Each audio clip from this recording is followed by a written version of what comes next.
Alrighty, welcome everyone. I'm Jonathan. This is my Amazon selling channel called Duke Does Amazon, named affectionately after my 130-pound fur baby. Speaking of, look at that timing. We got Finny. We got the Fin Man. Oh yeah. So anyway, he might be making an appearance along the way. Where was I? So coming live from the kitchen, as you can see. So I live in a very, very small house. We live in a guest house. But you know, as I've said to people with Amazon and everything else, you just got to take action. I'm sure I'll figure out a better space with time. But I mean, look, got some plants to set the mood here, so all is good. So anyway, on today's video, what I want to do is basically explain to people what exactly I do start to finish on Amazon in a very, very quick general perspective. Basically, if a family member or a friend were to come around and say, hey, you keep telling me about Amazon, what exactly is it that you do?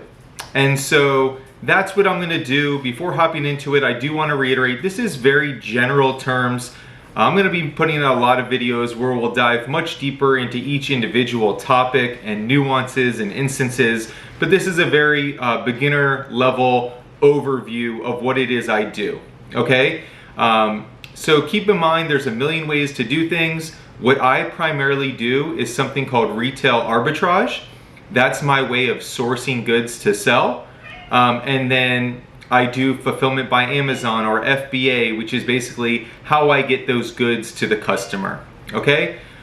So starting off, for retail arbitrage, what I would do is I would go to a retail store. So let's just say Walmart, for instance, right? And I would scan products in store, or I may know of products that I've already made a shopping list for because I've been doing this a while, that I'll just grab off the shelves at regular price. Maybe there's a sale, maybe there's a BOGO, combination of all the above. While I'm there, I'm doing my research on those products, so I know before I leave the store if it's a good buy or not. I'm not buying it, taking it home, crossing my fingers, and wishing for the best. It's all calculated before I leave the store. And I like to equate that to, if you think about like a real estate investor who wants to flip a home, if you talk to any of them, the power of the good decision, or where you make your money, it's all predetermined before you buy the house. You have to know what it's gonna sell for. You have to know your competition. You have to factor in your fees and expenses. You have to build in a contingency plan. And if all of those things check the box and it still makes sense to you, then you buy it, right? And then you put in the work and sell it for a profit. Now, sometimes you get lucky and the market skyrockets. Sometimes it might trickle down a little, but you've kind of looked at all of the data and taken that all into consideration. So I'm never guessing, by the way. I'm using calculated judgment by looking at this data that's readily available to me on my phone that anybody can have for very little cost, okay? So to reel that all in, I buy the products, I do the research at the store in a matter of seconds, and I bring those products home, okay? Now, once I'm home, I'm gonna log in on my laptop. I'm gonna open my laptop and log into something called Inventory Lab. I'll get into subscriptions and things down the road. I don't wanna scare people away. I only use 2 or 3. I do think they're essential.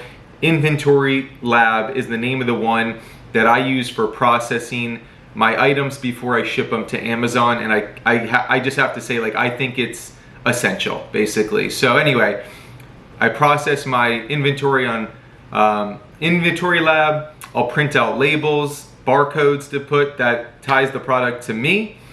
And then Amazon tells me what warehouse I ship everything to.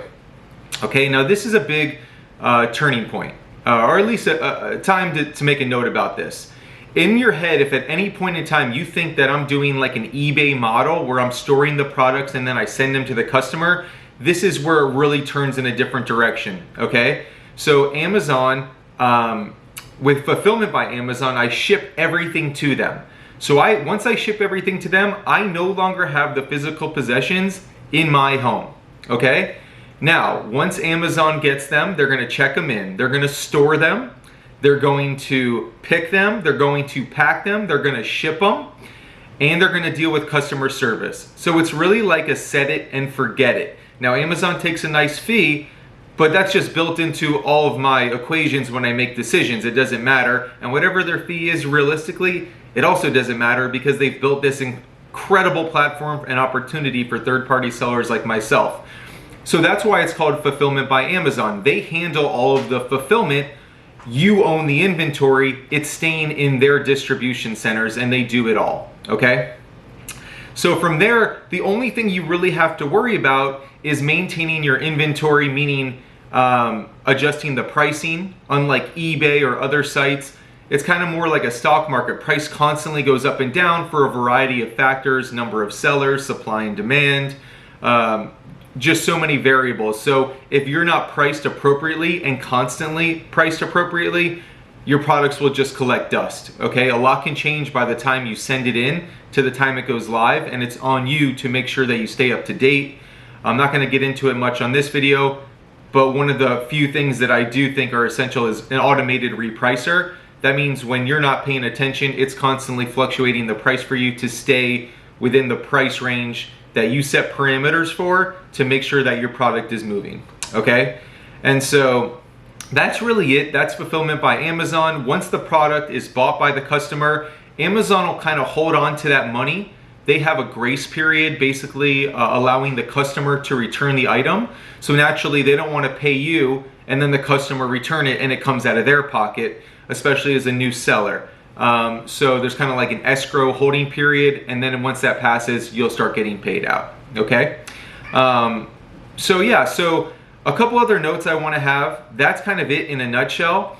I mentioned I do retail arbitrage. There's a lot of different ways that you can source your products. There's also online arbitrage, meaning that you buy your products online.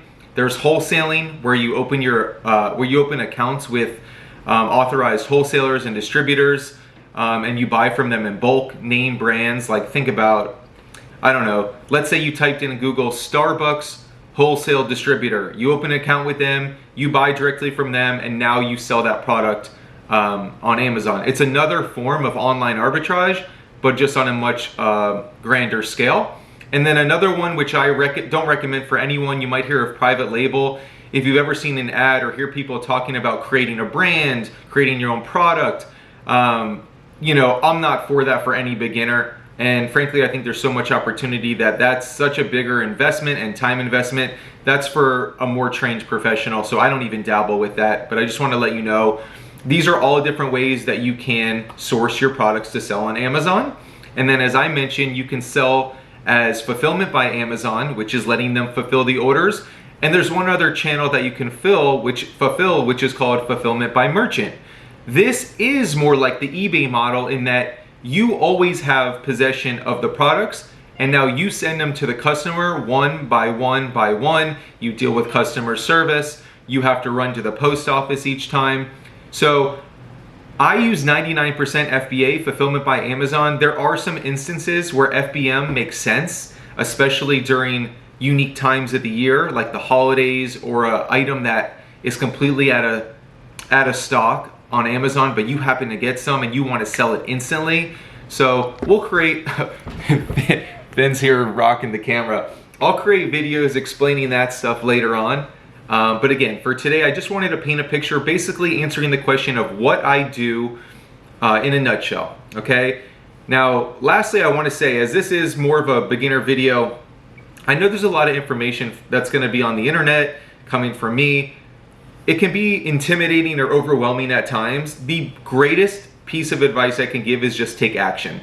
Just figure it out on your own, okay? There's theory and there's reality. Me making this video, it's theory. Reality is going to the store, starting to scan, starting to understand the processes, and the sooner that you do that, the sooner you can become better at it, and the sooner you can make real money if you choose to. So Amazon has changed my life. I don't say that lightly, and I'm just scratching the surface. There is so much opportunity out there.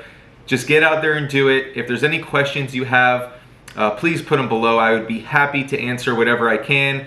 I look forward to continuing to share more information with you all. Have a great day. I'll talk to you soon. All right? Bye.